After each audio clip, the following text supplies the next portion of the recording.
Uqdatan min lisani amma ba'du. Assalamualaikum warahmatullahi wabarakatuh. Yang terhormat Ustadz Hasan Basri LCMA sebagai pemateri kenalan kajian milenial keislaman FPPI yang mengangkat tema bukan kantukan biasa, yaitu kuatkan hati dengan iman, taklukkan dunia dengan Al-Quran pada malam hari ini. Yang saya hormati Ketua Umum UKM FFPPI periode 2022, Kak Mahlan Syahid As-Sofi dan kakak pimpinan FPPI lainnya yang tidak bisa saya sebutkan satu persatu. Dan tentunya seluruh teman-teman yang hadir pada kajian malam hari ini yang insya Allah dirahmati oleh Allah Subhanahu wa Ta'ala. Alhamdulillah, nahmaduhu wa nasta'inuhu wa nastaghfiruh wa na'udzubillahi min syururi anfusina wa min sayyiati a'malina may yahdihillahu fala mudhillalah wa may yudhlil fala hadiyalah. Asyhadu an la ilaha illallah wa asyhadu anna Muhammadan abduhu wa rasuluhu amma ba'du. Pertama-tama marilah kita bersyukur atas kehadirat Allah Subhanahu wa Ta'ala yang telah memberikan begitu banyak nikmatnya kepada kita semua, sehingga kita masih dapat bertatap wajah walaupun dalam keadaan virtual, dalam keadaan tidak kurang suatu apapun. Kedua kalinya, sholat berserta salam semoga tercurah limpahkan kehadirat Nabi kita, pemimpin kita yang sangat sederhana, namun dari kesederhanaan itulah beliau menjadi sosok yang sangat luar biasa, yaitu Nabiullah Muhammad Shallallahu Alaihi Wasallam. Sebelumnya perkenalkan, nama saya Ferdiansyah dari Pendidikan Geografi Angkatan 2021. Di sini saya akan bertugas sebagai moderator yang akan memandu jalannya acara. Adapun susunan acara yang akan kita lewati bersama adalah sebagai berikut. Yang pertama yaitu pembukaan. Acara yang kedua yaitu tilawah Al-Quran yang akan dibawakan oleh saudara Aqsal Hadi.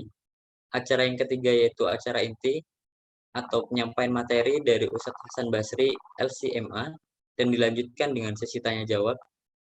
Acara yang keempat doa, acara yang kelima penutup. Baik, untuk mengefisienkan waktu, marilah kita buka acara ini agar lebih berkah dengan mengucapkan lafaz basmalah. Bismillahirrahmanirrahim. Bismillahirrahmanirrahim. Untuk acara selanjutnya yaitu tilawah Al-Quran yang akan dibacakan oleh saudara Aqsal Hadi. Kepada saudara Aqsal Hadi dipersilakan. Baik, terima kasih. Sebelumnya, Assalamualaikum warahmatullahi wabarakatuh. Waalaikumsalam warahmatullahi wabarakatuh. Waalaikumsalam warahmatullahi wabarakatuh. A'udzu billahi minasy syaithanir rajim. Bismillahirrahmanirrahim. Qala ajitana litukhrijana min ardina bisihrika ya Musa.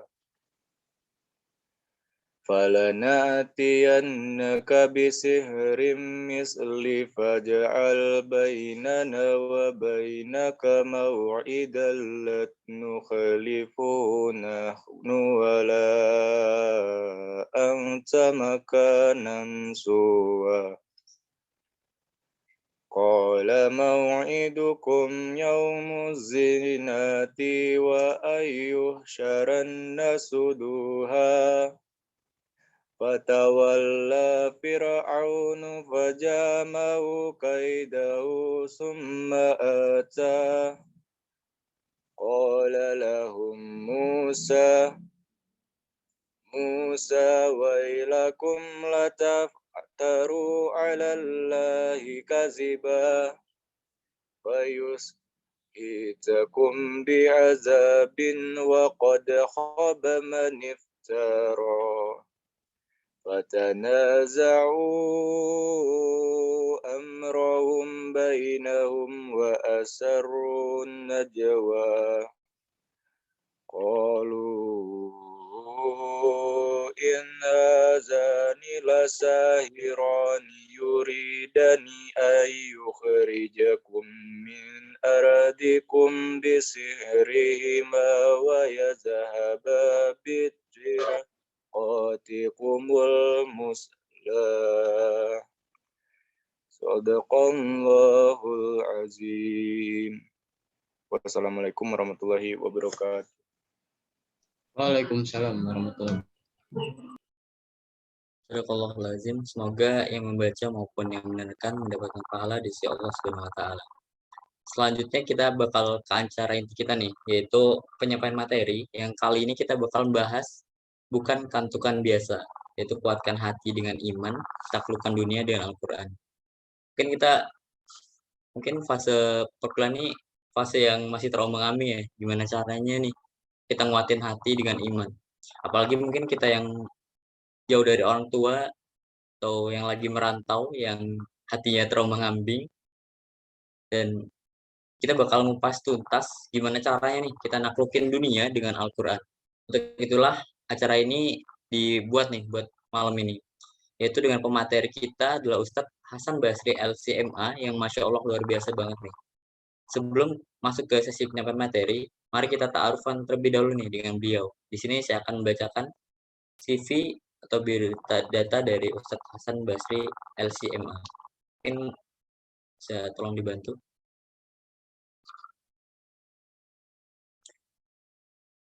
Baik, beliau dengan nama Ustadz Hasan Basri LCMA, sama tanggal lahirnya dari Aceh 25 Juni 1981. Terus untuk alamat sendiri Perum Ragum Gawi 01 Blok G1 nomor 6 Kemiling Permai. Untuk data pendidikan itu dulu sempat SD di MI Titio 1993, SMP di MTS Kota Bakti 1996, SMA di MA As-Salam Palembang tahun 2001, lalu lanjut ke S1 di Universitas Al-Azhar Mesir tahun 2007, lanjut lagi S2 di Universitas Omdurman Sudan 2014. Beliau juga berpengalaman di Dewan Hakim MTQ tingkat Provinsi Lampung, selanjutnya jadi guru Sekolah Global Madani, selanjutnya menjadi pembina mahasiswa penghafal Quran MPQ, dan terakhir Ketua Yayasan Peradaban Qurani Lampung YPQ. Wah, Masya Allah banget ya pemateri kita pada malam hari ini. Oke, sebelumnya apa kabar Tat? Alhamdulillah sehat. Alhamdulillah. Alhamdulillah sehat ya Tat. Alhamdulillah. Jelas suara saya. Alhamdulillah terdengar Tat. Kalau boleh tahu lagi di mana nih Tat posisi sekarang Tat? Saya ada di rumah sekarang, baru saja sampai. Wah, Masya Allah. Baru saja. Udah bisa Tadi ngikutin waktunya nih. saya tuh lupa kalau hari ini Rihlah Rumah Peradaban Qurani RPQ ke Pahawang. Saya baru ingat tadi malam ini saya kajian malam ini dengan PPI ya. Oh, tadi agak buru-buru tadi pulang dari sana. Jadi sampai sini jam 7:30 lewat tadi. Isya tadi sampai sini. Wah, makasih banget udah nyempetin waktunya. Oke, kalau Ustadznya udah semangat banget nih buat nyampein materi, kita semua di sini buat penuntut ilmu harus lebih semangat lagi nih dari Ustadz Hasan nih. Nah, di sini saya ingin mengingatkan untuk kita semua, Imam Syafi'i rahimahullah berkata, ilmu adalah buruan dan tulisan adalah ikatannya, dan ikatlah buruanmu dengan tali yang kuat. Termasuk kebodohan, kalau engkau memburu kijang, setelah itu kamu tinggalkan terlepas begitu saja. Jadi buat teman-teman semua, jangan lupa untuk mencatat materi yang akan disampaikan nantinya. Nah, langsung aja nih, kita dengerin materi yang satunya dari Ustadz Hasan Basri, LCMA. Pada Ustadz, dipersilahkan. Baik. Bismillahirrahmanirrahim. Assalamualaikum warahmatullahi wabarakatuh. Waalaikumsalam warahmatullahi wabarakatuh.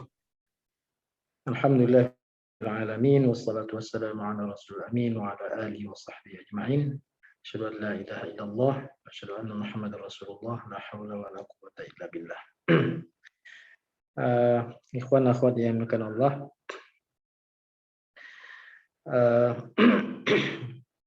Mohon maaf ini suara saya agak terdengar suara lelah ya. Tapi mudah-mudahan jelas terdengar suara saya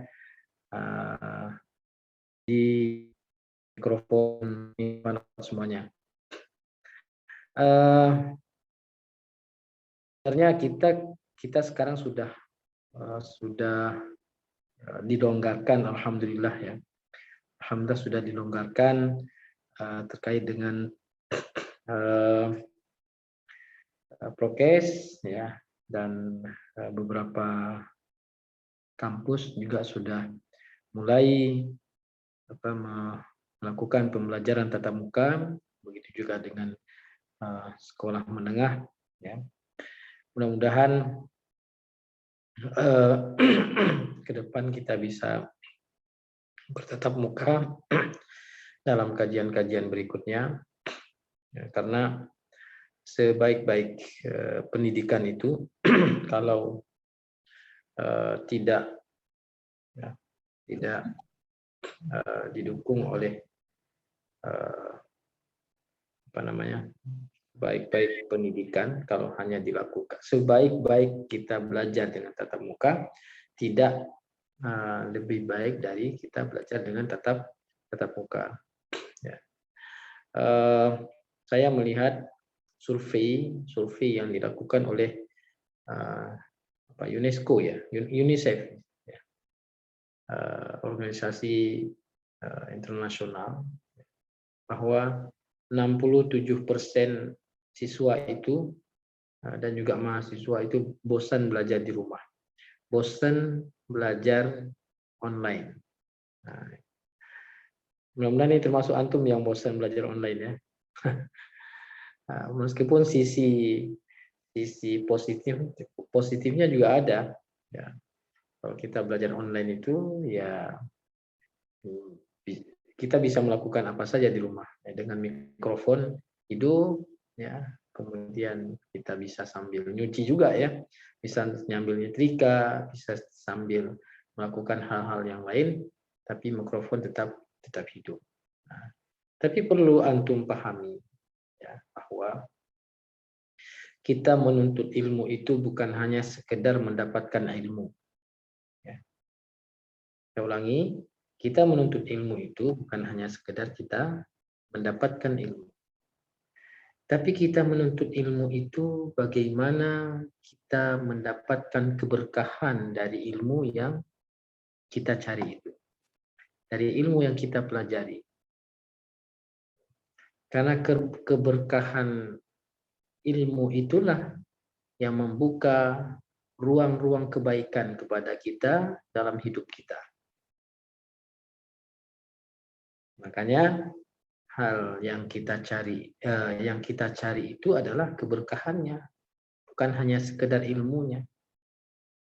Kalau kita belajar SMP, SMA, perguruan tinggi, ya, masuk sekolah formal, ya, hanya untuk mendapatkan ilmu, maka dengan perkembangan teknologi sekarang ini, kita tidak perlu lagi untuk sekolah.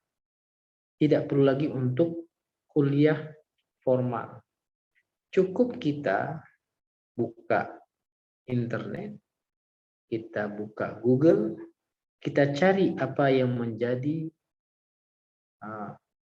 spesialis kita. Maka kita mendapatkan ilmu itu. Tapi ulama-ulama kita tidak mengajarkan kita hal demikian. Ya. Ulama kita itu mengajarkan kita bagaimana ilmu yang kita dapatkan itu ilmu yang berkah. Apakah itu ilmu matematika? Apakah ilmu itu ilmu fisika? Apakah ilmu ekonomi? Apakah ilmu biologi? Apakah itu ilmu agama? Yang harus kita kedepankan adalah keberkahan dalam ilmu yang kita dapatkan. Makanya Syekh Asy-Sya'rawi mengingatkan kita tentang pentingnya keberkahan. Dia mengatakan kalau berkah itu menempel pada ilmumu, maka ilmumu akan baik dan bermanfaat untuk orang lain. Dan juga bermanfaat untuk dirimu sendiri. Apa indikator ilmu kita bermanfaat? Apa indikator ilmu kita berkah? Ilmu kita berkah itu kalau ilmu kita itu bisa memberikan manfaat kepada orang lain. Bisa memberikan kebaikan kepada orang lain. Bentar ya. Dan itulah yang kita cari. Ya.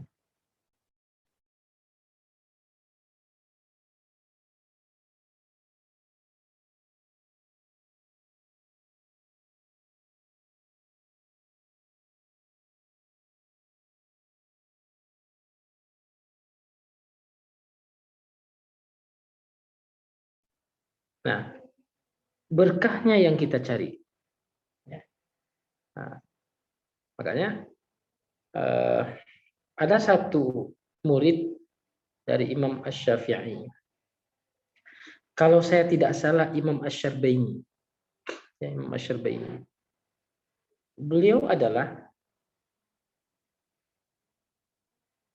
murid Imam Syafi'i yang paling, kalau bahasa kita ini paling bodoh, sebenarnya bukan bodoh, paling lambat menangkap apa yang disampaikan oleh Imam Syafi'i. Tapi Imam Syafi'i begitu sabar dalam menyampaikan ilmu kepada beliau. Tidak pernah meninggalkan majelis Imam Syafi'i meskipun beliau tidak paham apa yang disampaikan oleh Imam Syafi'i. Diterangkan ilmu oleh Imam Syafi'i, ditanya oleh Imam Syafi'i, apakah kamu paham Asy-Syarbaini? Tidak. Dijelaskan lagi. Tidak paham. Kemudian Imam Asy-Syafi'i ya, tidak hanya fokus pada beliau dalam memberikan taklim atau pendidikan, pengajaran. Ya. Ada murid lain juga yang harus diperhatikan oleh Imam Syafi'i. Akhirnya melihat sadar tentang kemampuan diri, maka Imam Syarbini, beliau datang ke rumah Imam Syafi'i meminta untuk privat. Dengan Imam Syafi'i. Dan itu dilakukan oleh Imam Syafi'i. Disambut dengan baik oleh Imam Syafi'i. Kemudian Imam Syafi'i juga Imam Syarbini juga masih tidak paham apa yang disampaikan oleh Imam Syafi'i. Tapi beliau tidak pernah mundur. Ya, tidak pernah mundur, selalu datang ke rumah Imam Syafi'i untuk belajar dengan Imam Syafi'i. Suatu ketika disampaikan oleh Imam Syafi'i, wahai Asy-Syarbaini, ya, bahwa Allah lah yang membuka hati kita, Allah lah yang memberikan ilmu kepada kita. Aku hanya sebagai manusia, hanya sebatas itu kemampuanku bisa menjelaskan ilmu kepadamu, wahai Syarbaini.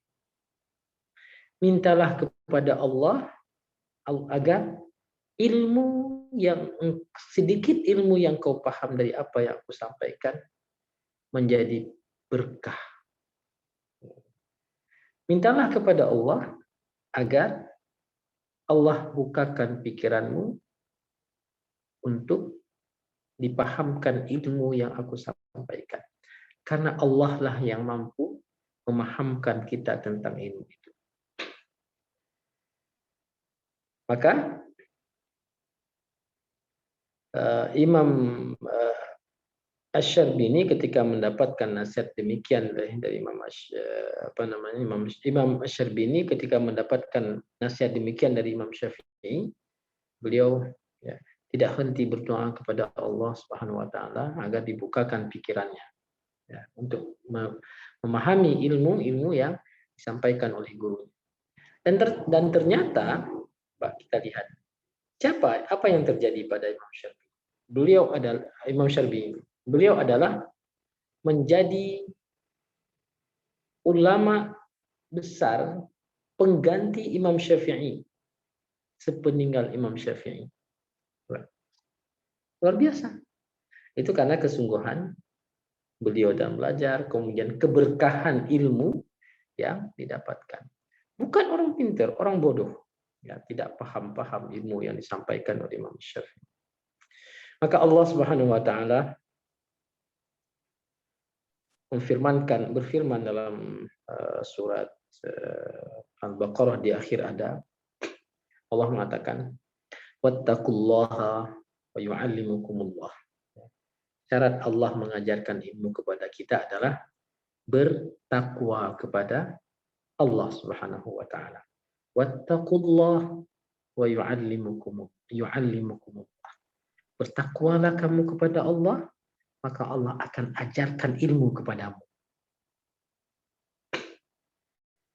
Nah, ikhwan akhwat yang dimuliakan Allah Subhanahu wa taala, ada 3 nilai yang harus kita miliki, ya, sebagai nilai dasar, ya, yang harus kita miliki sebagai seorang muslim, ya, agar kita menjadi hamba yang menjadi ibadullah. Nah, ya. Yang pertama adalah takwa, ya, yang saya sampaikan tadi, wattaqullah wa yu'allimukum. Yang kedua adalah qaulan sadida. Ya. Qaulan sadida itu adalah bahasa yang lugas, bahasa yang baik, bahasa yang lugas, bahasa yang jelas, bahasa yang tegas. Itu qaulan sadida. Kemudian yang ketiga adalah syukur kepada Allah Subhanahu wa taala. Kita akan bahas 3 hal malam ini. 3 hal ini, kalau tidak cukup waktunya nanti mungkin cukup pada hal yang pertama saja. Ya, kemudian kita akan masuk pembahasan yang kedua nanti. Ya, berapa waktu? Berapa lama? Berapa menit saya diberikan waktu?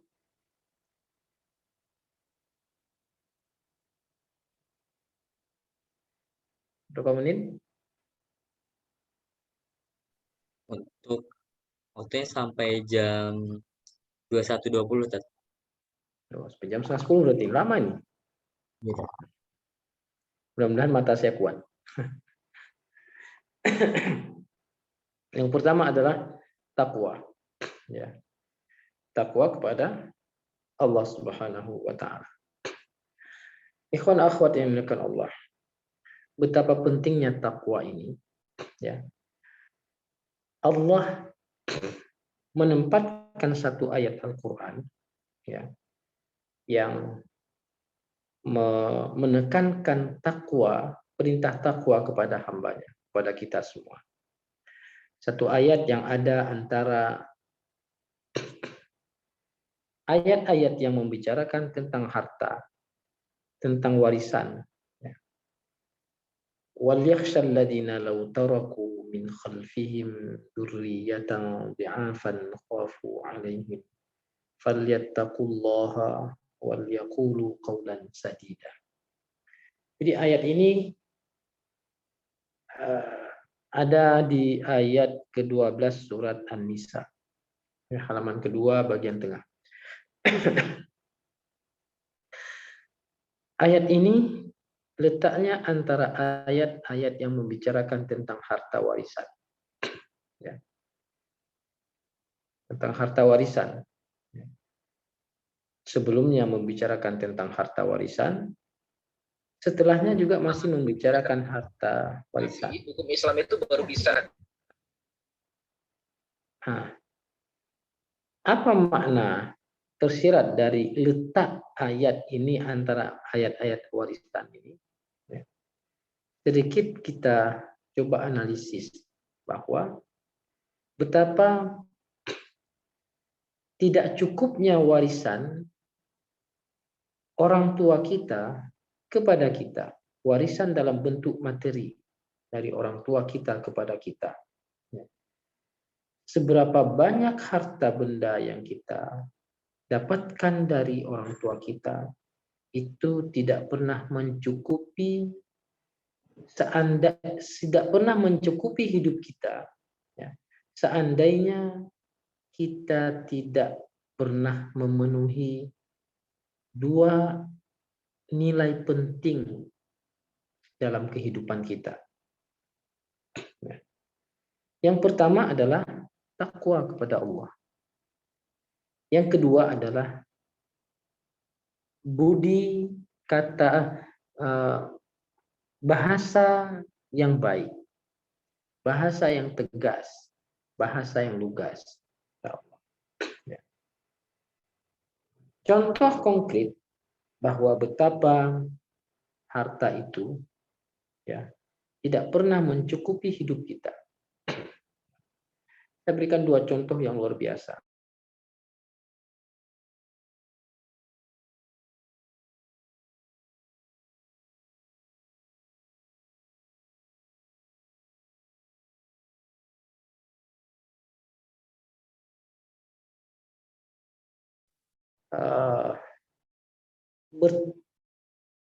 Meminta nasihat kepada Muqatil bin Sulaiman. Wahai Muqatil bin Sulaiman, kata Mansur, nasihati aku. Nasihati aku. Kemudian Muqatil bin Sulaiman bertanya kepada Al-Mansur, wahai Al-Mansur, dengan apa aku menasihatimu? Apakah dengan yang aku lihat atau dengan yang aku dengar? Maka Al-Mansur mengatakan, dari yang engkau lihat, wahai. Dari yang engkau lihat dan yang engkau dengar, wahai Muqatil bin Sulaiman.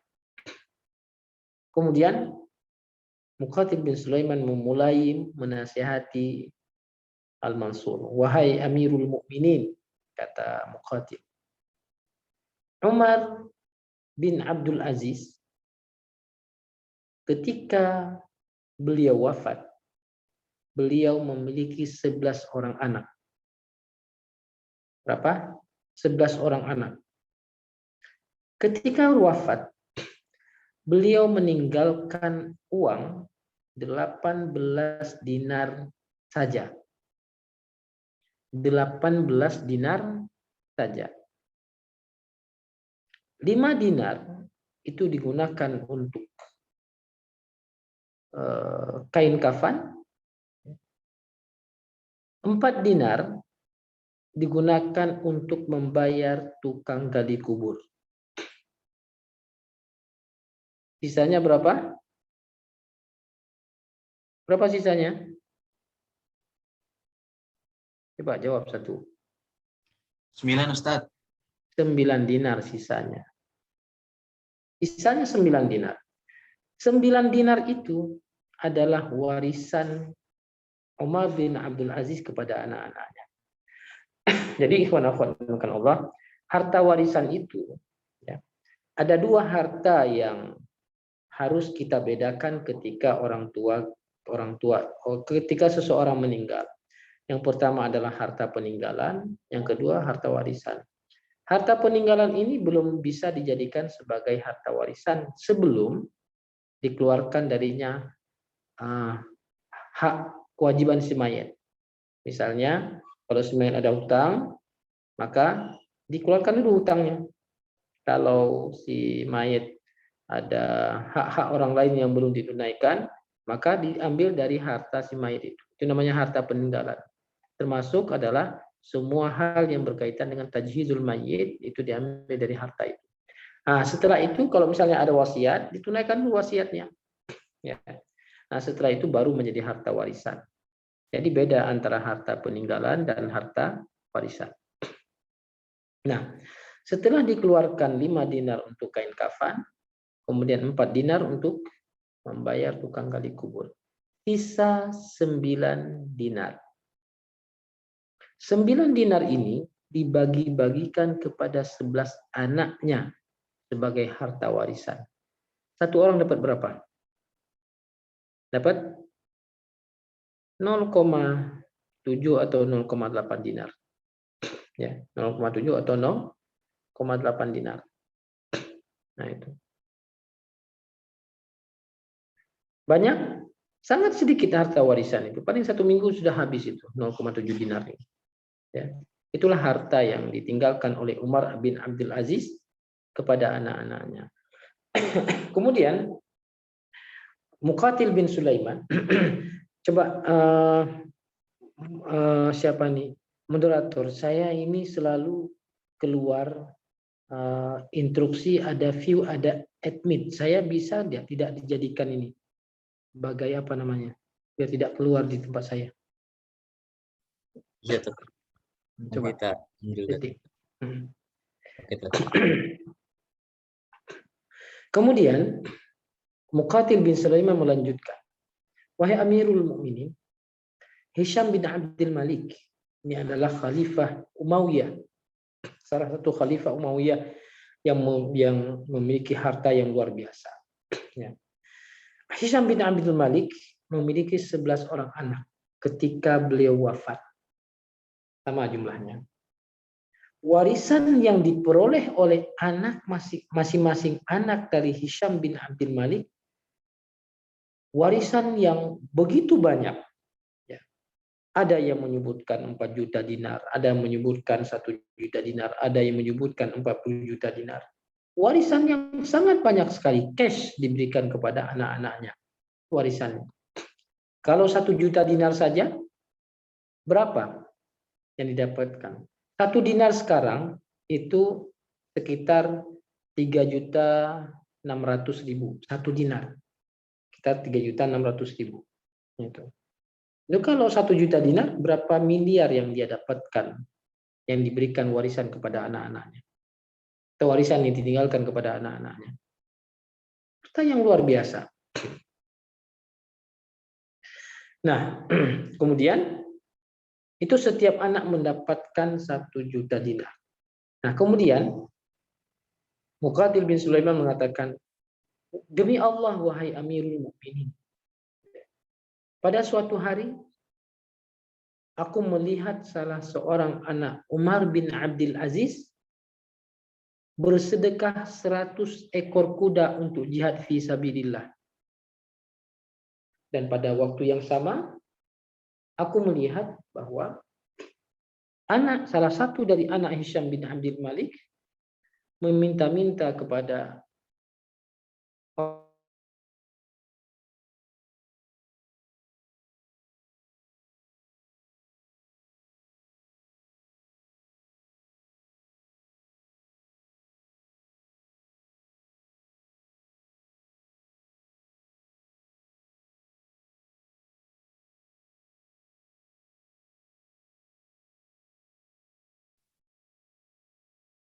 Oke, Ustaz Hasan lagi gangguan. Bisa kita tunggu sebentar.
Oke, udah bergabung lagi Ustaz Hasan. Udah bisa dilanjutkan.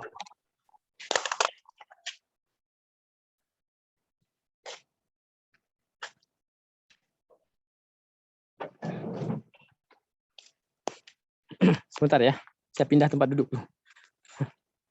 Ini ada masalah jaringan nih.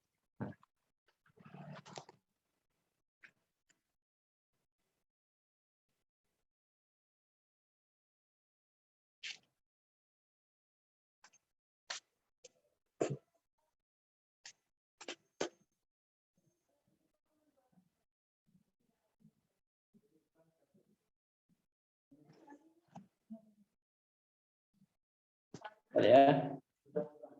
Sisanya nggak jadi.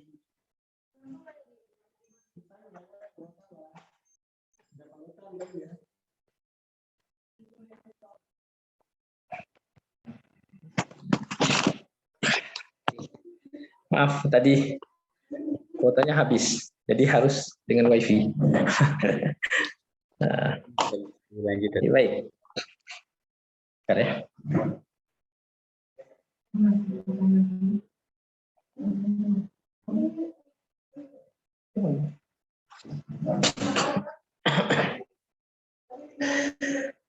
Kemudian Umar bin Abdul Aziz menjawab, apa tadi? Orang-orang bertanya kepada Umar bin Abdul Aziz, wahai Amirul Mukminin, apa yang kau tinggalkan kepada anak-anakmu? Kemudian beliau mengatakan, aku tinggalkan kepada mereka takwa kepada Allah. Kalau mereka menjadi orang-orang yang saleh, ya, maka Allah akan mengurus mereka. Allah akan menjaga mereka. Tapi kalau mereka tumbuh kembang, ya, tidak menjadi orang-orang yang saleh, maka aku tidak akan menolong mereka untuk bermaksiat kepada Allah Subhanahu wa Ta'ala. Kita lihat betapa takwa itu luar biasa. Takwa inilah yang menolong seseorang dari kesusahan hidupnya, dari kesempitan hidupnya, ya.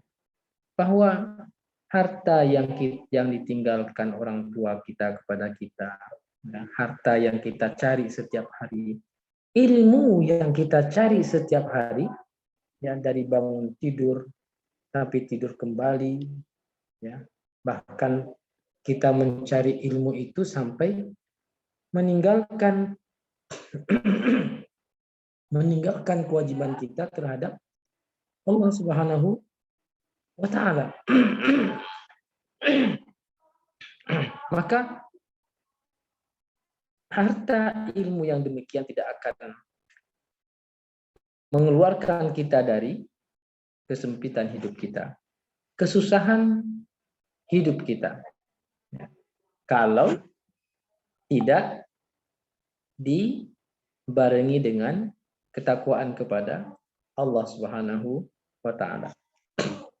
Kita lihat betapa pentingnya takwa kepada Allah Subhanahu wa Ta'ala. Tadi.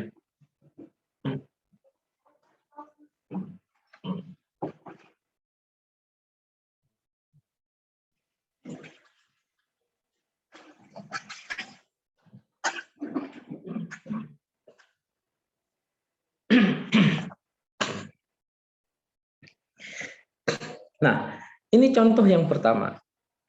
Fakta bahwa, ya, takwa itu adalah hal nilai yang paling dasar yang harus kita miliki agar kita bisa keluar dari hal-hal yang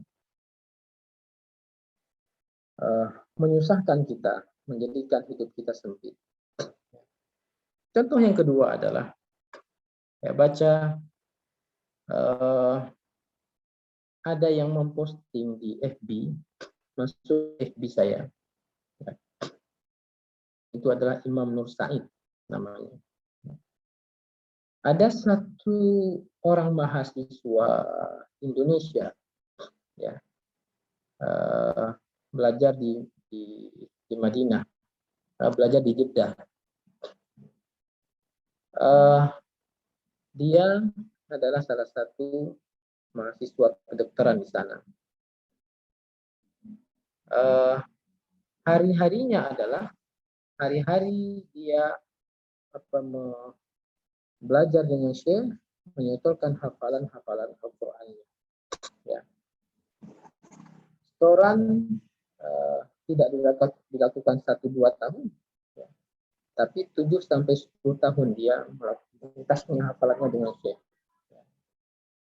Nah, eh, ketika mendekati waktu ujian, ya, dia masih sibuk dengan setoran hafalannya dengan syekh. Bahkan kawan-kawannya selalu mengingatkan agar dia fokus dengan ujian dulu, ya, agar nanti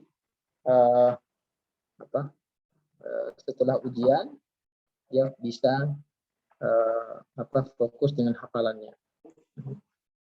Kemudian dia pergi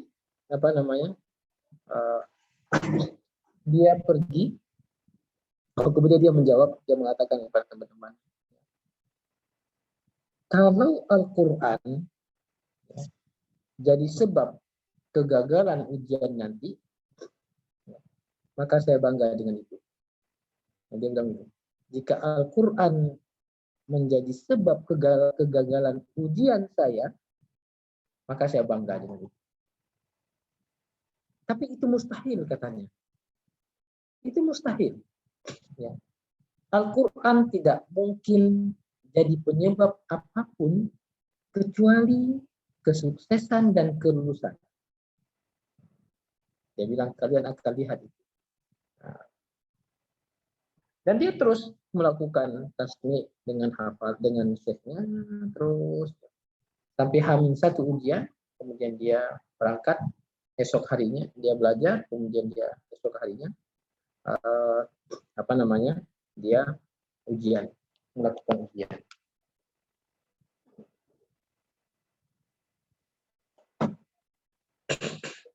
Dan yang terjadi luar biasa, ya. Benar bahwa Al-Quran itu akan mengantarkan kita kepada kebaikan. Dan tidak ada yang lulus, ya, saya baca di artikelnya, tidak ada yang lulus kecuali dia yang lulus pada ujian tersebut. Ini kan luar biasa.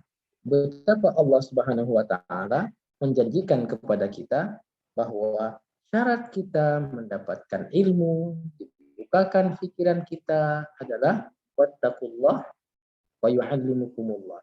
Bertakwa kepada Allah, maka Allah akan mengajarkan kamu. Ikhwan akhwat yang dimuliakan Allah, betapa Al-Quran itu adalah menjadi wasilah kita untuk mendapatkan kehidupan kebaikan di dunia ini dan juga bahkan di akhirat. Ya. Kenapa harus dengan Al-Quran? Ya. Karena Al-Quran itu adalah tangga ilmu pengetahuan. Ya.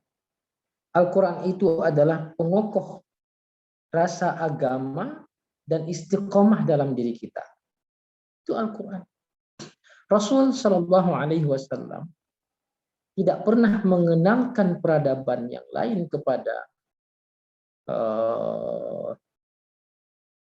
sahabatnya kecuali peradaban Al-Quran.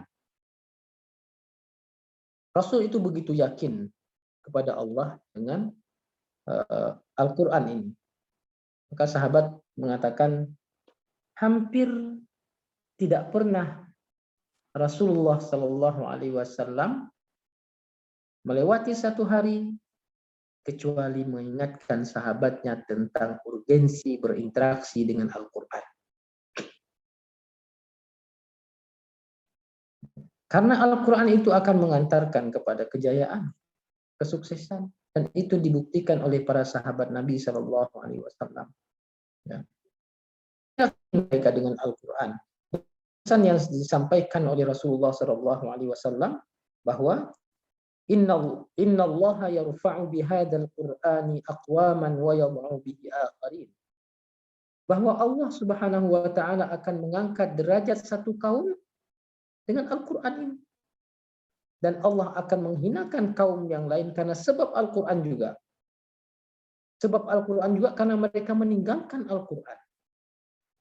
Sampai Rasul Shallallahu Alaihi Wasallam mengeluhkan ini kepada Allah Subhanahu Wa Taala 14 abad yang lalu dan diabadikan oleh Allah keluhan Rasul di dalam Al-Quran. Wa qala ar-rasul ya Rabbi inna qaumi ittakhadhu hadzal Qur'ana mahjura. Dan Rasul mengadu kepada Allah, ya Rabb, sesungguhnya kaumku itu hijrah dari Al-Quran. Bukan hijrah kepada Al-Quran, tapi hijrah dari Al-Quran. Mereka artinya mereka meninggalkan Al-Quran. Allah hinakan mereka. Barang siapa yang meninggalkan Al-Quran, maka Allah akan hinakan dia. Maka Allah akan runtuhkan peradaban yang dibangun atas yang tidak berdasarkan takwa kepada Allah Subhanahu wa taala.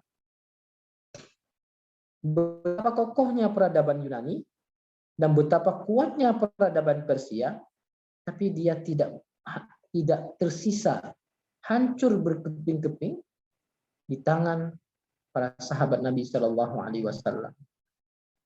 Para sahabat Nabi, mereka begitu yakin bahwa Al-Quran yang diajarkan Nabi Shallallahu Alaihi Wasallam kepada mereka akan meruntuhkan peradaban Persia. Alif Lam Mim, ghulibatir Rum fi adnal ardi wa hum min ba'di ghalabihim sayaghlibun fi bid'i sinina lillahi al-amru min qabl wa min ba'du wa yawma idzi yafrahul mu'minun binasrillahi yansuru man yasha wa huwal azizur rahim. Nah, ini diyakini oleh para sahabat. Belum ini firman ini turun ketika kokohnya peradaban Persia dan peradaban Romawi. Logika kaum munafikun ketika itu, tidak mungkin sahabat Nabi yang kekuatan alat perangnya hanya dengan pedang, yang tinggal di padang Sahara, akan mampu mengalahkan Persia dan meruntuhkan Romawi. Tapi sahabat Nabi begitu yakin dengan firman Allah ini yang disampaikan oleh Rasulullah. Begitu yakin mereka. Yakin seperti Rasulullah yakin kepada Al-Quran. Luar biasa. Ternyata Allah buktikan ini 4 tahun sepeninggal Rasulullah SAW. Apa yang terjadi? Sahabat Nabi mampu menaklukkan Romawi, Persia, dan juga mampu menaklukkan Romawi. Dalam perang Hudaybiyah, perang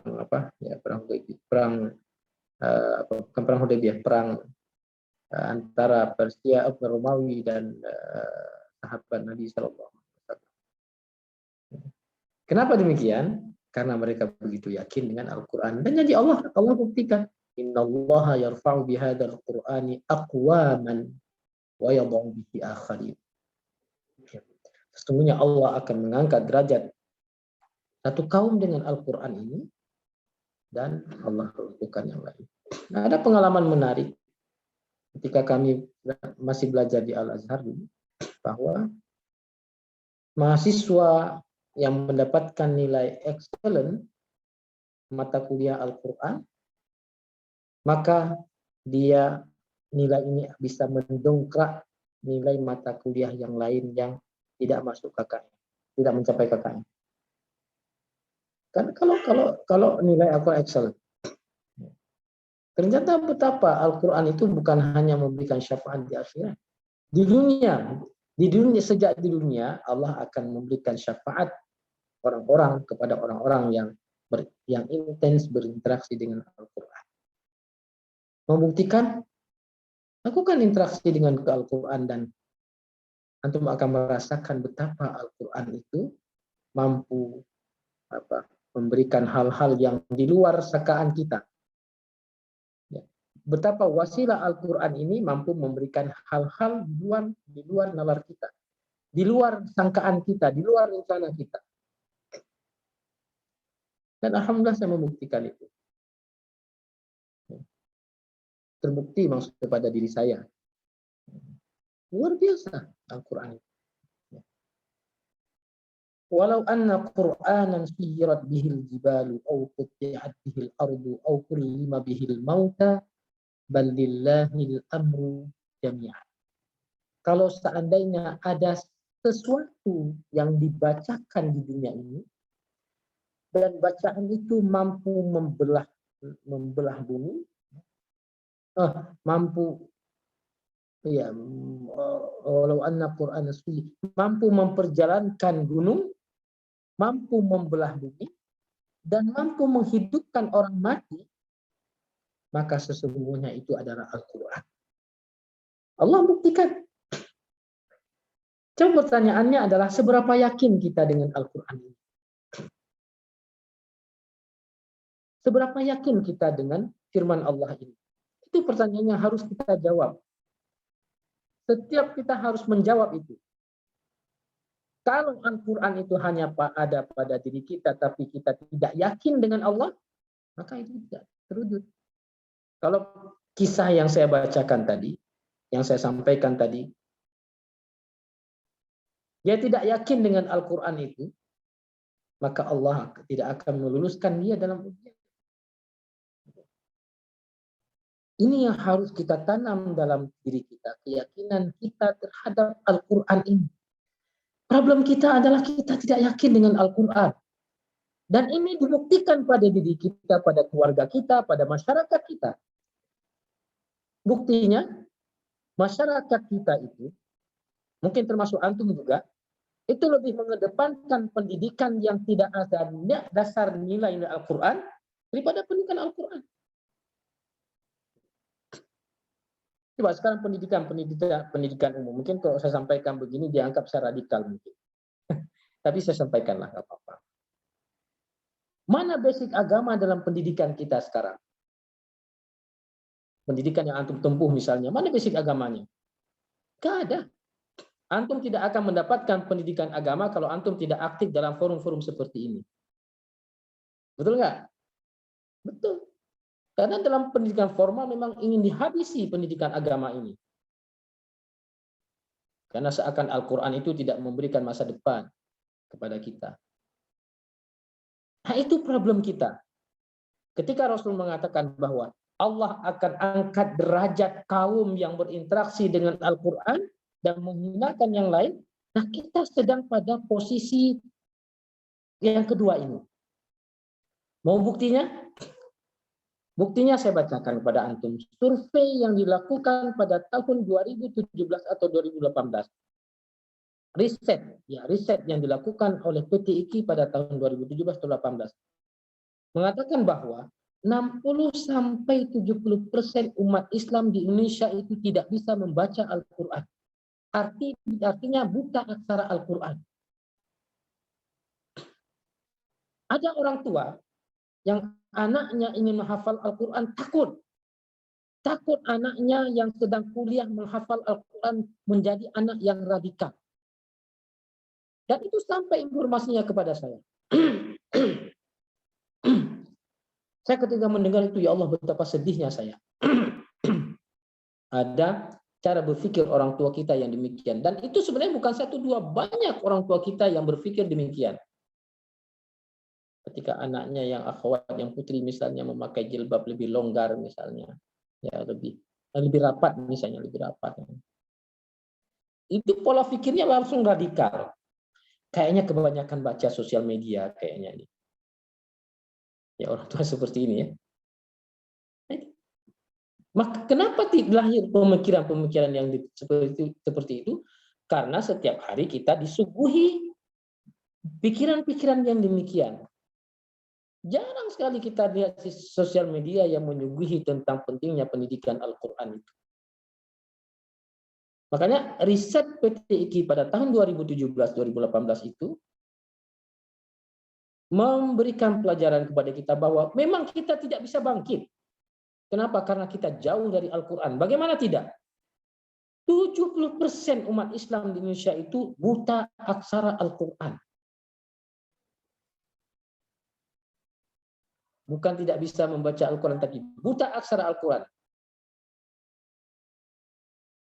Yang kedua, riset yang terakhir yang dilakukan oleh DMI, Dewan Masjid Indonesia, sebelum Ramadan. Ya, mungkin 2 minggu sebelum Ramadan. Mereka menyebutkan bahwa umat Islam di Indonesia tidak bisa membaca Al-Quran. Itu riset. Wallahu alam metode apa yang digunakan. Saya hanya membaca hasil risetnya. Artinya hanya 30 sampai 35% umat Islam di Indonesia itu membaca Al-Quran. Itu pun hanya sekian persen yang benar membaca Al-Quran dan paham apa yang dibaca. Nah, kira-kira salah tidak kalau umat Islam sekarang itu menjadi bulan-bulanan meskipun kita mayoritas di Indonesia.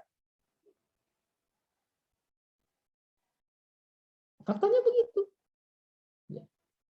Kecuali kalau hanya 30% yang buta aksara Al-Quran, pasti umat Islam itu tidak ada yang mampu menggoyang. Tidak ada yang mampu yang bisa mendikte umat Islam. Kalau 30% yang hanya yang buta aksara Al-Quran. Tapi ini 60 sampai 70% luar biasa. PR siapa ini? PR kita semua. Saya pernah memberikan ceramah di salah satu pendidikan menengah atas, lembaga pendidikan menengah atas, umum negeri di Bandar Lampung. Mungkin antum bolehlah turun ke lapangan sesekali lihat bagaimana keinginan anak-anak SMA untuk belajar Al-Quran. Nggak punya minat belajar Al-Quran. Ketika kita ajak mereka belajar Al-Quran, mereka lebih malu, lebih gengsi untuk belajar Al-Quran. Itu fakta. Kalau antum tidak percaya dengan apa yang sampaikan, turun ke lapangan, riset, lakukan riset. Saya berikan ceramah ya, di salah satu SMA negeri. Ya, perlu saya sebut negeri berapa? Itu mungkin kalau saya lihat satu orang yang membaca Al-Quran di depan itu kata gurunya yang paling bagus, ya, saya bisa pastikan mungkin 95% anak SMA sekolah itu tidak bisa membaca Al-Quran. Kenapa saya punya persepsi seperti itu, punya penilaian seperti itu? Fakta kok. Di SMA itu, ya, di SMA negeri, berapa jam pendidikan agama? 2 jam, 3 jam lah paling lama. 3 jam pendidikan agama dalam 1 minggu dan mereka belajar dari jam 7 sampai jam 3 sore. Apa yang didapatkan anak-anak? Yang didapatkan adalah bahwa anak-anak remaja sekarang itu semakin jauh dari Al-Quran dan semakin malu belajar Al-Quran. Nah, apalagi pendidikan di perguruan tinggi. Apalagi sekarang diberlakukan kurikulum merdeka yang setiap jam itu, jam mata pelajaran wajib itu dikurangi 1 jam. Kalau sebelumnya pendidikan agama itu 3 jam, sekarang hanya 2 jam dalam 1 minggu. Mau jadi apa? Ya. Itu adalah tantangan kita. Bahwa fakta yang saya sampaikan tadi membuktikan bahwa sekarang kita memang dalam keadaan lemah. Kenapa? Karena kita jauh dari pesan-pesan Rasulullah Shallallahu Alaihi Wasallam. Makanya kita kalau soleh itu jangan soleh pribadi, tapi lahirkan, munculkan kesolehan sosial, munculkan kepekaan bahwa kita punya kewajiban untuk mengajarkan Al-Quran kepada yang lain. Kalau itu tidak muncul, maka kita akan seperti ini. Tidak ada yang merasa berkewajiban memegang tanggung jawab. Nah, ikhwan akhwat yang dimuliakan Allah Subhanahu wa taala. Kita lihat bagaimana para ilmuwan muslim kita yang menjadikan Al-Quran itu sebagai basic pendidikan mereka. nilai dasar dalam pendidikan mereka. Bahwa ada tradisi yang menarik di tengah-tengah kehidupan mereka ketika mereka masih kecil, bahwa Al-Quran, bahwa menghafal Al-Quran itu adalah pendidikan pertama yang harus mereka tuntaskan sebelum mereka masuk kepada pendidikan yang lain. Dan ini dilakukan di Al-Azhar. Bahwa menghafal Al-Quran itu adalah mata pelajaran pertama yang harus mereka tuntaskan sebelum mereka belajar mata pelajaran yang lain. Makanya lahir ilmuwan-ilmuwan yang luar biasa di tengah-tengah umat Islam yang menyumbangkan, yang memberikan sumbangsi perkembangan sains yang luar biasa. Ya. Al-Quran, sains, itu telah melahirkan ilmuwan Muslim besar di tengah-tengah bangsa Eropa ketika itu. Al-Biruni, ahli fisika, ahli kedokteran. Ar-Razi, ahli kimia. Al-Khawarizmi, ahli matematika. Ibnu Haytham, ahli optik. Ibnu Khaldun, ahli sosial. Ibnu Sina, ahli kedokteran. Al-Kindi, filosof terbesar Muslim. Begitu juga dengan Al-Farabi. Ibnu Battuta, yang melahirkan peta dunia. Ibnu Rushd, seorang sastrawan, seorang filosof yang luar biasa. Dan masih banyak nama-nama besar yang lain. Dan ternyata kalau kita baca biografi mereka, mereka sejak kecil adalah sudah terlebih dahulu hafal Al-Quran sebelum belajar matematika. Sudah terlebih dahulu menghafal Al-Quran sebelum belajar kimia, sebelum belajar biologi dan sebagainya. Tapi kita terbalik sekarang. Kita terbalik. Ya. Yang itu dulu, Al-Quran nanti kalau sudah bau-bau tanah baru belajar Al-Quran. Yang banyak, oh Pak itu yang tua-tua itu masih belajar, minta saya untuk mengajar tanah ini. Masya Allah. Menit ini diajar A, ya, menit ke-6 diajar B, menit ke-7 lupa A. Tapi alhamdulillah masih mau untuk belajar Al-Quran di umurnya yang senja.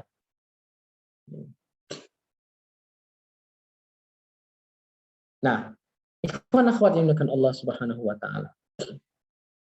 Itulah fakta yang saya sampaikan, ya, bahwa Al-Quran itu betul-betul melahirkan hal-hal yang luar biasa.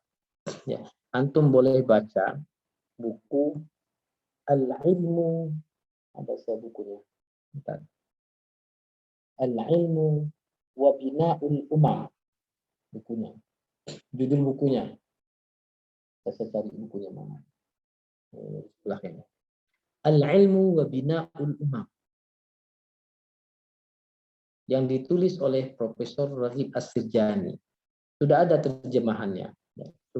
Sumbangsih, judulnya kalau saya tidak salah, Sumbangsih Umat Islam dalam Perkembangan Sains. Antum ketik saja Profesor Dr. Raghib As-Sirjani. Lihat buku itu. Dan baca biografi ilmuwan Imam Muslim. Al-Khawarizmi ketika menciptakan ilmu astronomi, matematika, ya, itu lahir dari pikiran yang jernih karena pengaruh Al-Quran dalam dirinya. Ibnu Haytham ketika menciptakan ilmu optik, ya, itu berangkat dari pemahaman beliau, tadabbur beliau dari ayat Al-Quran. Wa fi anfusikum afala tubsirun. Jadi orang-orang yang meragukan, kalau kita tidak yakin dengan Al-Quran ini, Allah tidak akan berikan kepada kita. Orang menganggap bahwa, ya, orang tua kita umumnya masyarakat, di tengah masyarakat kita menganggap bahwa Al-Quran itu tidak akan memberikan masa depan. Ya, itu pemahaman masyarakat, umumnya masyarakat kita.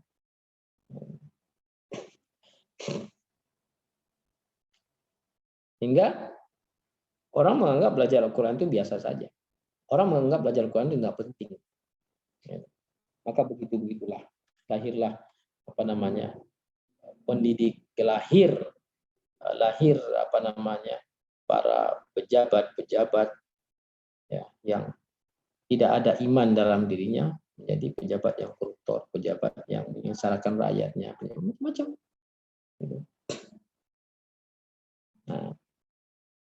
Nah, ikhwan akhwat yang Allah Subhanahu wa taala, itu adalah faktanya.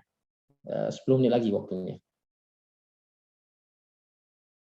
Kenapa kita harus berinteraksi dengan Al-Quran? Kenapa kita harus membaca Al-Quran? Kenapa kita harus menghafal Al-Quran? Singkat saja.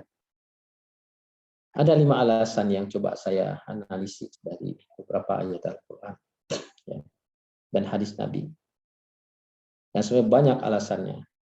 Saya hanya mengutarakan 5 saja. Yang pertama adalah Allah Subhanahu wa taala menyebutkan dalam surat Al-Hijr halaman pertama. Allah katakan inna nahnu nazzalna dzikra wa inna lahu lahafizun. Sesungguhnya kamilah yang menurunkan Al-Qur'an ini dan kami akan menjaganya. Allah ingin kita menjadi bagian daripada orang-orang yang hamba-hamba yang menjaga Al-Qur'an ini. Ya, Allah ingin memilih kita menjadi penjaga Al-Quran yang mulia ini. Allah bisa menjaga Al-Quran ini otentik sampai akhir zaman, bisa. Tapi Allah ingin memberikan peluang kepada hamba-hambanya yang ingin ikut serta berperan dalam menjaga Al-Quran ini. Kenapa? Karena Al-Quran ini diwariskan bukan hanya kepada para ulama, bukan hanya kepada para ustadz, bukan hanya kepada kiai, tapi diwariskan kepada kita semuanya.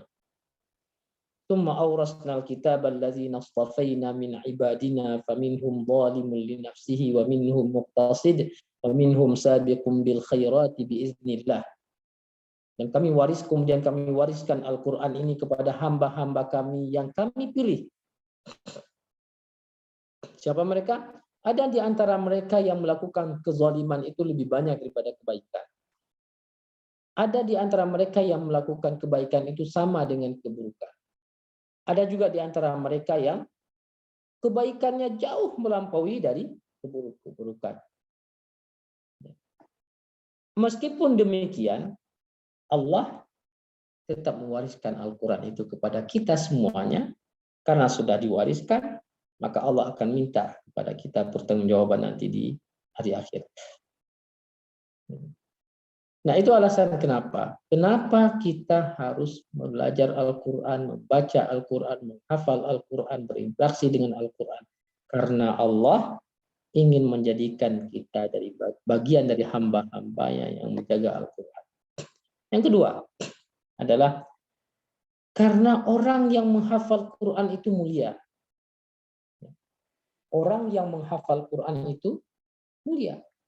Bukan saja karena terbawa kemuliaan Al-Quran, ya, tapi lebih dipengaruhi oleh rasa cinta terhadap Al-Quran. Ya. Niat yang tulus untuk berinteraksi dengan Al-Quran. Dan kesungguhan berinteraksi dengan Al-Quran. Kesungguhan dalam membaca Al-Quran. Kesungguhan dalam menghafal Al-Quran. Itu sebabnya, kenapa kita harus membaca Al-Quran? Karena Allah ingin memuliakan kita. Al-Quran ini memberikan efek positif kepada siapapun yang mau berinteraksi dengannya. Dia paham atau tidak, selagi dia mau berinteraksi dengan Al-Quran melalui tilawahnya, paham atau tidak, Allah akan berikan kemuliaan kepada dia. Ya. Karena sebab pengaruh kemuliaan Al-Quran. Maka alangkah meruginya orang yang diberikan umur oleh Allah tapi tidak pernah bersentuhan dengan Al-Quran atau abai dengan Al-Quran.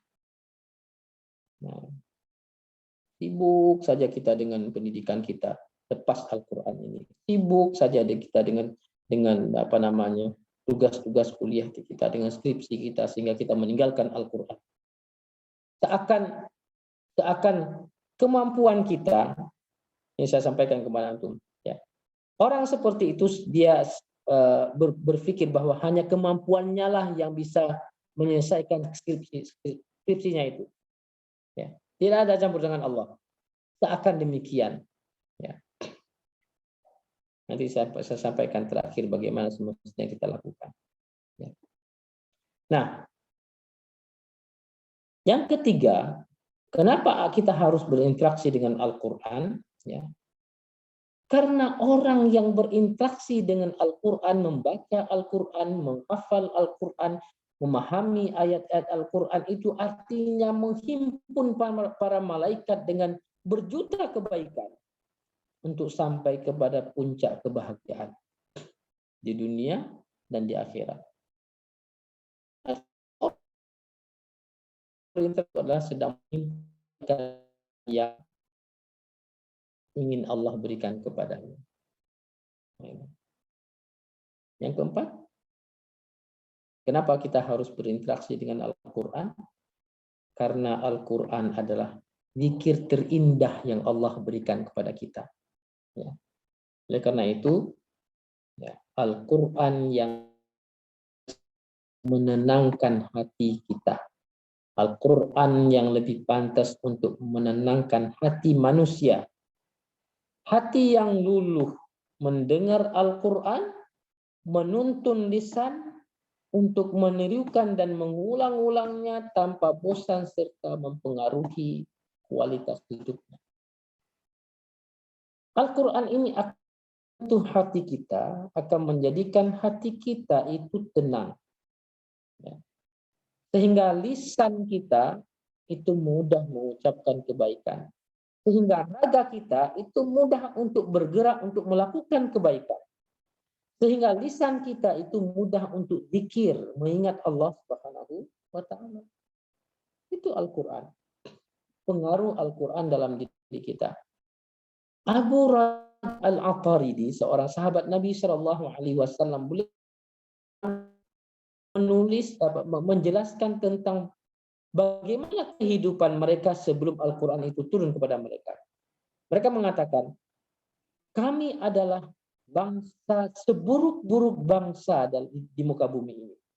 Seburuk-buruk manusia di muka bumi ini sebelum Al-Quran itu turun. Ya. Itu pengakuan Abu Raja Al-Ataridi. Tapi begitu Al-Quran turun kepada kami, dan Rasulullah membacakan ayat-ayat Al-Quran kepada kami, dan berubah bangsa yang bejat bahasanya itu, ya, menjadi bangsa yang dihormati oleh orang lain, oleh bangsa yang lain. Pengaruh Al-Quran luar biasa. Tapi kalau kita tinggalkan Al-Quran ini, maka kita akan menjadi bangsa yang tidak pernah akan bangkit, lemah, ya, bangsa yang lemah. Nah, ikhwan akhwat, kenapa kita harus membantu? Kita harus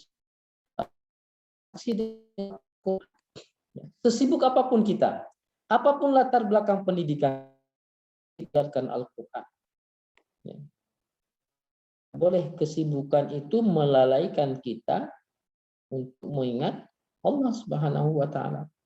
Nah, kenapa kita harus berinteraksi dengan Al-Quran? Karena sentuhan Al-Quran itu memuliakan. Setiap sesuatu yang ada hubungan dan kaitannya dengan Al-Quran dalam hal yang positif, maka Allah akan memuliakannya. Allah akan jadikan dia mulia. Allah akan angkat derajatnya di atas makhluk-makhluk yang lain, di atas manusia-manusia yang lain. Dan dengan nasihat Syekh almarhum Syekh Ali Jabir, ya, yang mengatakan malaikat Jibril dijadikan sebagai menjadi malaikat yang mulia karena malaikat Jibril itu langsung bersentuhan dengan Al-Quran. Beliau yang membawa wahyu kepada Rasulullah SAW, sehingga beliau dikenal sebagai Sayyidul Malaika, pemimpinnya para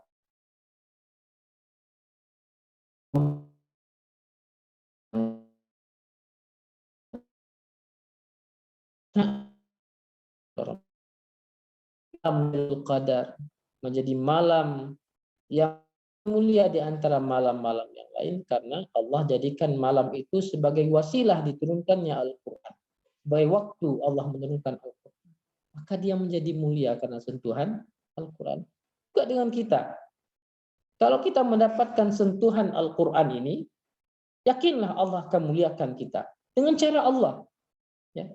Dengan cara Allah, karena Allah yang punya kuasa. Tugas kita adalah melakukan apa yang Allah perintahkan kepada kita. Menjadikan Al-Quran itu sebagai bagian dalam yang tidak boleh jauh dari hidup kita. Kalau kita ingin, Allah angkat derajat kita. Nah, ikhwan akhwat yang dimuliakan Allah Subhanahu wa taala. Bahasa saya ini bukan mengajak antum semuanya untuk meninggalkan pendidikan formal. Tapi jadikan Al-Quran itu sebagai pendongkrak nilai dalam pendidikan formal. Itu yang ingin kita jadikan. Sudah mulai harus digalakkan dalam kehidupan kita. Apapun jurusan kita, apapun yang kita pelajari, tidak boleh kita menggunakan Al-Quran. Sudah kita tidak memulai pendidikan pertama dalam hidup kita dengan pendidikan Al-Quran, dengan menghafal Al-Quran, jangan pula kita meninggalkan Al-Quran ketika kita sudah dewasa seperti ini sekarang. Jadikan Al-Quran itu sebagai bagian hidup yang tidak boleh terpisahkan dalam kehidupan kita. Itu syarat kalau Allah ingin, syarat kalau kita ingin diangkat derajatnya oleh Allah Subhanahu wa taala. Ikhwan akhwat yang dimuliakan Allah Subhanahu wa taala, syarat amal kita diterima Allah yang pertama adalah niat yang benar dan ikhlas dan tulus. Yang kedua adalah syarat amal perbuatan kita, aktivitas kita, ibadah kita diterima oleh Allah adalah proporsional. Proporsional itu artinya seimbang, tertib, rapi, disiplin. Ya. Dalam bahasa hadis disebut dengan Innallaha tabaraka wa ta'ala yuhibbu idza amila ahadukum amalan ayyutqinahu. Menyukai orang yang dilakukannya dengan profesional, seimbang. Ada hak jiwa yang harus ya, yaitu dengan Al-Quran. Kita janganlah menjadi orang yang percaya dengan diri kita sendiri, tapi tidak percaya dengan kuasa Allah Subhanahu wa taala. Ya. Orang yang terlalu bersandar pada kekuatannya tanpa mengedepankan kekuatan Allah Subhanahu wa taala, maka apa yang dia dapat menjadi berkah dalam hidupnya. Dapatkanlah ilmu sebanyak-banyaknya. Ya. Setinggi-tingginya belajar. Pendidikan, tempuhlah pendidikan setinggi-tingginya.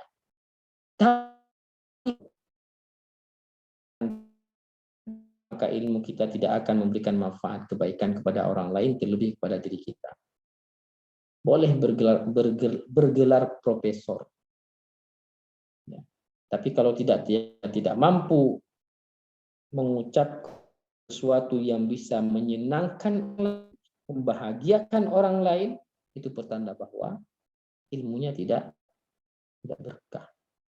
Nah, akhwan akhwan Allah Subhanahu wa taala, pelajari Al-Quran. Interaksi dengan Al-Quran. Jangan pernah tinggalkan Al-Quran ini dalam kehidupan kita. Insya Allah Al-Quran akan menjadi petunjuk dalam kehidupan kita, menjadi cahaya dalam kehidupan kita, dan juga cahaya ketika kita menghadap Allah Subhanahu wa taala. Iqra'ul Quran, kata Nabi. Fa innahu ya'ti yaumal qiyamati syafi'an li ashabihi. Bacalah Al-Quran, karena Al-Quran itu akan datang pada hari kiamat. Ya. Syafi'an ashabihi, menjadi syafaat bagi orang-orang yang membacanya. Yang akan di akhirat, di dunia, Al-Quran juga akan menjadi syafaat kepada orang-orang yang membaca dan berinteraksi dengannya. Demikian, mudah-mudahan bermanfaat. Mudah-mudahan Allah anugerahkan kita kebesaran hati, kelapangan hati untuk bisa menerima Al-Quran ini sebagai bagian penting dalam kehidupan kita, sebagai bagian penting yang tidak boleh kita pisahkan dalam kehidupan kita. Amin ya rabbal alamin. Dan Allah jadikan kita sebagai orang-orang yang menjaga Al-Quran dan hafiz Al-Quran insyaallah. Amin ya rabbal alamin. Demikian, mohon maaf atas segala kekurangan dan kekhilafan kepada Allah Subhanahu pun. Wabillahi taufiq wal hidayah. Wassalamualaikum warahmatullahi wabarakatuh. Waalaikumsalam warahmatullahi wabarakatuh. Waalaikumsalam warahmatullahi wabarakatuh. Oke, baik, itu tadi penyampaian materi yang sangat luar biasa dari Ustaz Hasan Basri, yang dimana yang intinya kalau kita dekat dengan Al-Quran, sering interaksi dengan Al-Quran, itu bakal banyak tuh kedahsyatan-kedahsyatan yang bakal kita dapetin. Apalagi udah dipaparin juga tadi oleh Ustaz Hasan Basri bagaimana cerita-cerita orang-orang terdahulu yang mendapat dari Al-Quran itu sendiri. Nah, di sini kita bakal lanjut ke sesi tanya jawab. Mungkin sebelum ke teman-teman yang ingin bertanya, mungkin ada satu dulu dari aku sendiri. Ingin nanya nih, Tat. Kira-kira kalau dari pengalaman Ustadz pribadi, ada nggak sih, Tat, kedahsyatan yang diterima dari Al-Quran gitu, Tat? Kedekatan dengan Al-Quran. Oh, pertanyaan ini Iya, Tat. banyak. Ya. Ada hal-hal yang tidak pernah saya rencanakan Allah berikan kepada saya. Ya. Di luar rencana saya, Allah berikan kepada saya. Ya. Ada masalah-masalah yang selesai yang tanpa kita sangka-sangka. Ya. Itu kita yakin saja dengan seperti itu. Ya. Bukan hanya saya, semua orang yang berinteraksi dengan Al-Quran mendapatkan itu dan merasakan itu. Ya. Maka kalau kita melihat orang lain seperti itu, coba kita buktikan pada diri kita. Nah, harus kita buktikan pada diri kita. Ya. Terkadang yang kita minta itu Allah tak kasih kepada kita, tapi yang tidak pernah kita minta Allah kasih melebihi apa yang kita minta. Ya kan? Ya. Kita yakin saja kepada Allah dengan Al-Quran. Ya. Keyakinan itulah yang harus kita tanam dalam diri kita. Ya. Yakin bahwa Allah memberikan itu.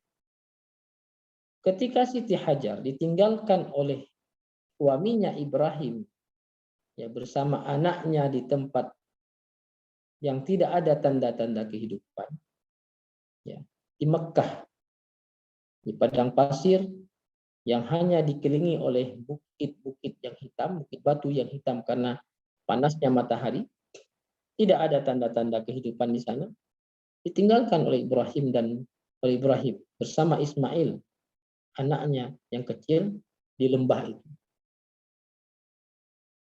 Ketika Ibrahim ingin kembali ke Madian,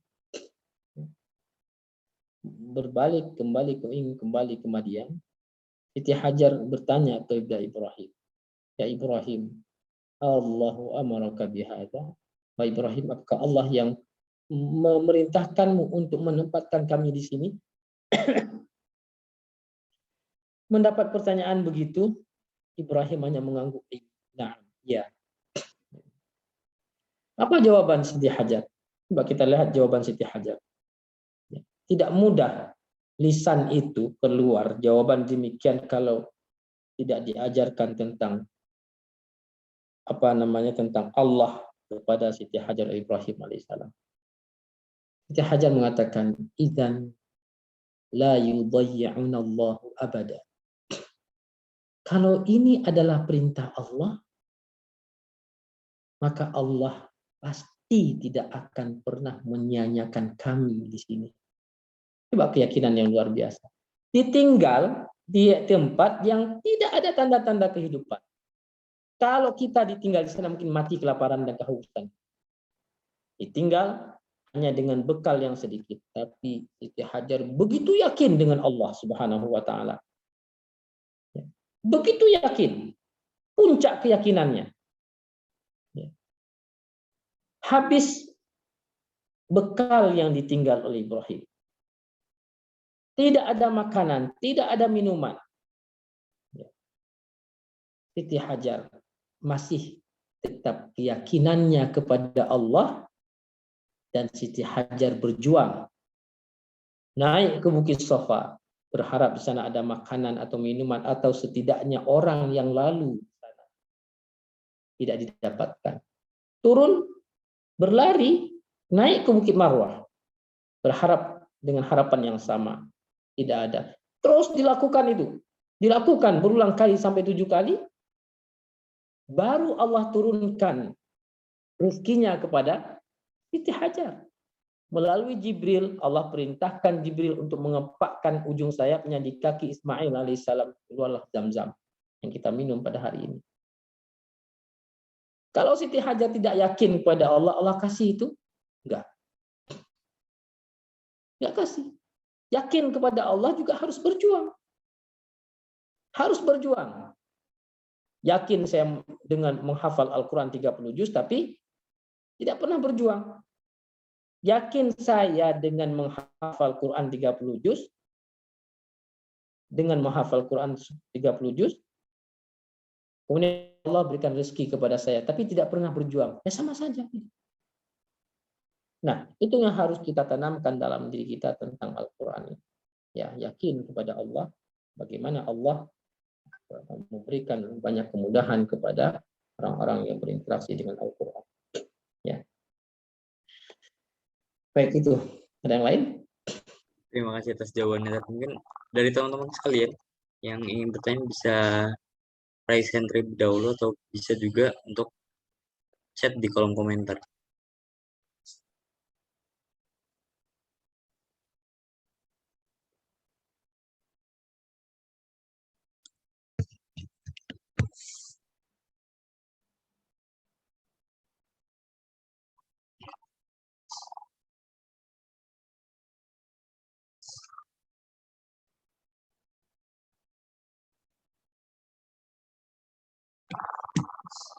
Cukup ya. Ingat ada satu lagi dari Renal Tadiansyah. Izin bertanya Ustadz, dalam Al-Quran itu kan semua tata kehidupan telah diatur. Lantas bagaimana pandangan Al-Quran terhadap peristiwa yang kita alami sekarang, tetapi kita merasa kejadian tersebut pernah kita alami, atau yang bisa dikenal sama deja vu gitu, Ustadz. Nah, itu entah dalam mimpi atau seperti pernah membayangkan hal tersebut. Nah, itu kalau dalam pandangan Al-Quran sendiri gimana, Ustadz? Gimana? Saya belum paham. Peristiwa apa? Yang itu Ustadz, kayak deja vu, Ustadz. Tahu nggak, Ustadz?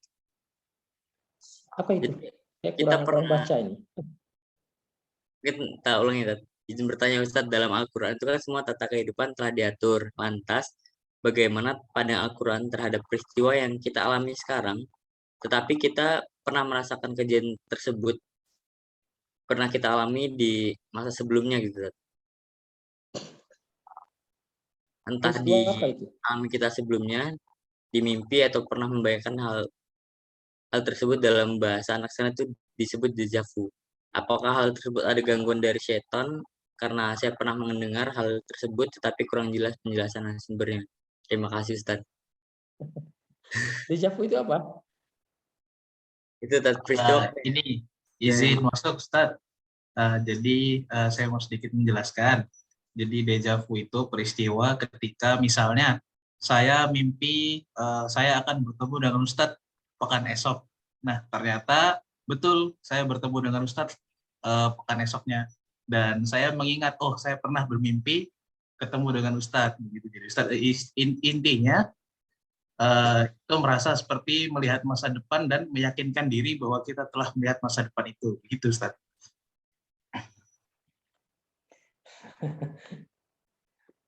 Tidak ada yang bisa memprediksi masa depan itu. Tentang kita adalah hari ini. Tapi Umar bin Khattab mengatakan, firasat mukmin itu benar.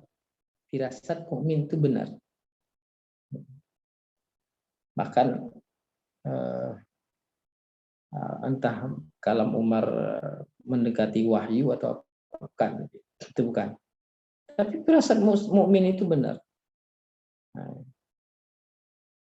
tapi kita tidak boleh pula, ya, menjadikan khayalan kita ya, sebagai untuk mereka-reka masa depan kita. Contohnya begini, itu sama halnya dengan ada tukang tenun, penyihir, tukang sihir, kahin istilahnya. Dia mengatakan orang yang minta wangsit itu ya, tahu kan, orang minta wangsit cepat, ingin cepat kaya. Itu kan dibuktikan benar ternyata. Coba kalau dia percaya dengan wangsit itu dan benar, percaya dengan wangsit dan ternyata benar. Kamu datang ke sini, kamu akan mendapatkan emas di sini, nah itulah harta yang kamu miliki. Dan ternyata ketika lihat kan benar. Nah, orang yang tidak ada satupun yang bisa memprediksi masa depan termasuk Rasulullah SAW. Rasul menyebutkan Allah Subhanahu wa taala berfirman dalam satu ayat ya. Walau kuntu a'lamul ghaiba lastakthartu minal khair. Kata Rasul, kalau seandainya aku tahu tentang hal yang gaib, maka pasti aku akan memperbanyak kebaikan. Ini ada di surat Al-A'raf. Ya, baca ayat sampai akhir. Walau kuntu a'lamul ghaiba lastakthartu minal khair.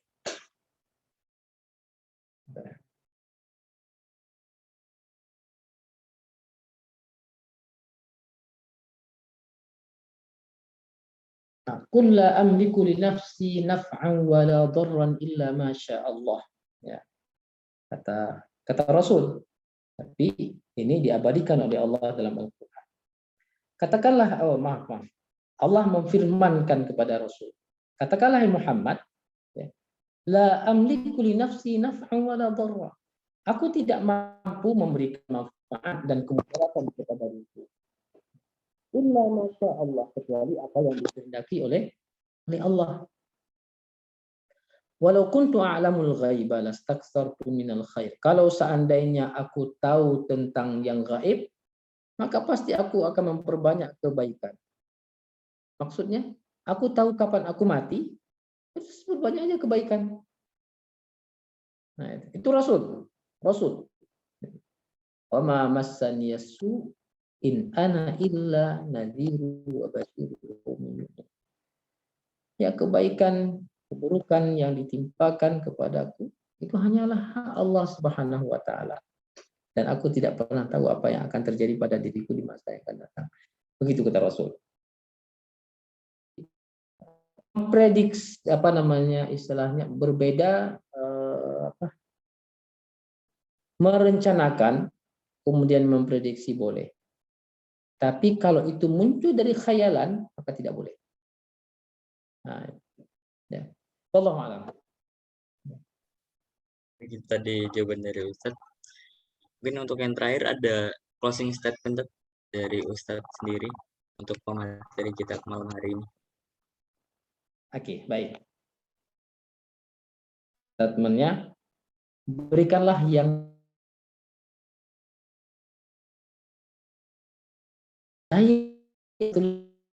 hati, ya. Pelajari Al-Quran seikhlas hati, bukakan hati untuk menerima Al-Quran, maka Allah akan memberikan kebaikan kepada kita semuanya. Amin ya rabbal alamin. Demikian. Masya Allah, tadi penyampaian dari Ustadz Hasan Basri LC. Semoga apa yang telah disampaikan bisa jadi berkah.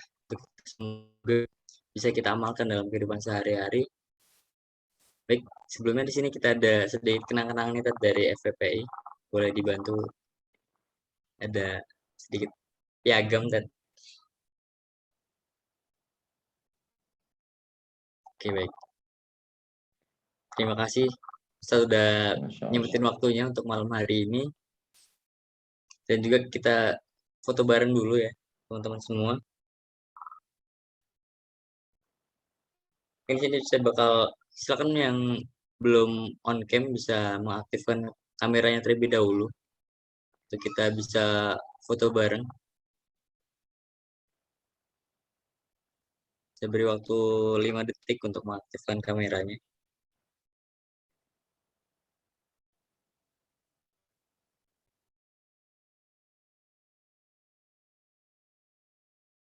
Baik, sini slide pertama terlebih dahulu. 1, 2, 3. Selanjutnya slide kedua. 1, 2, 3. Ada yang slide ketiga? 1, 2, 3.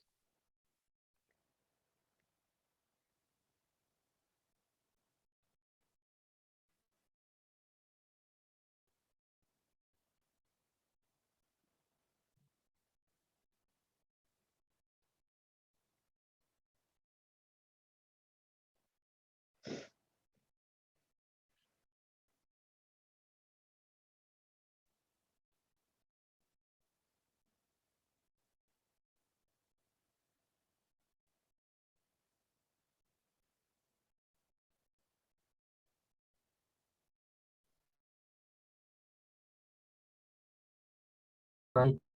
Hati.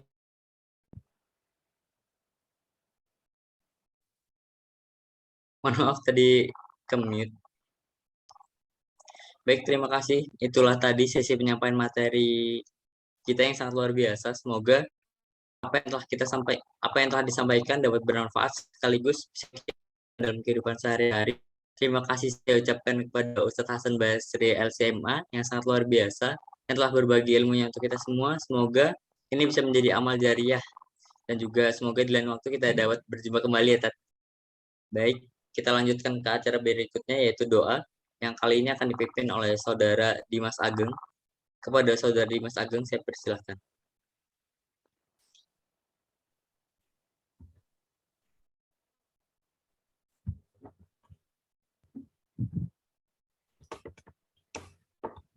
Assalamualaikum warahmatullahi wabarakatuh. Waalaikumsalam warahmatullahi A'udzubillahi minasyaitonirrajim. Bismillahirrahmanirrahim. Alhamdulillahirabbil alamin. Hamdan syakirin, hamdan na'imin, hamdan yuwafi ni'mah wa yukafi majidah.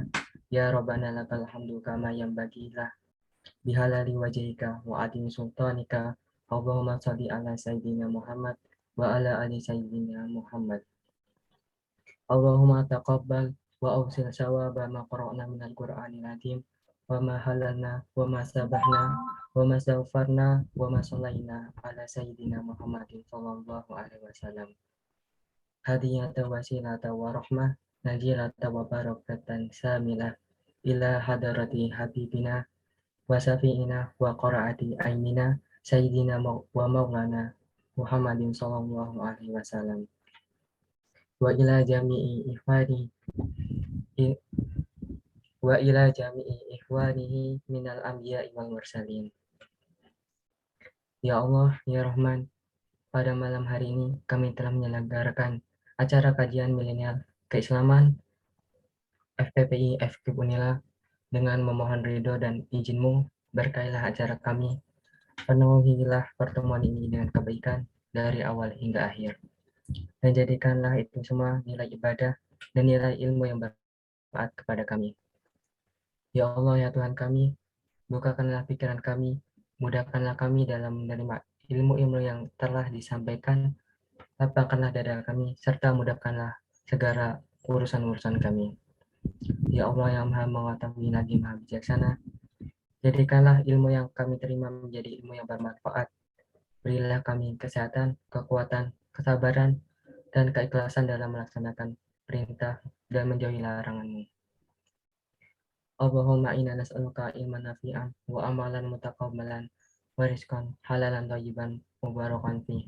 Allahumma nawwir qulubana bi nuri hidayatik kama nawarta arda bi nuri samsaka abada bi rahmatika ya arhamar rahimin.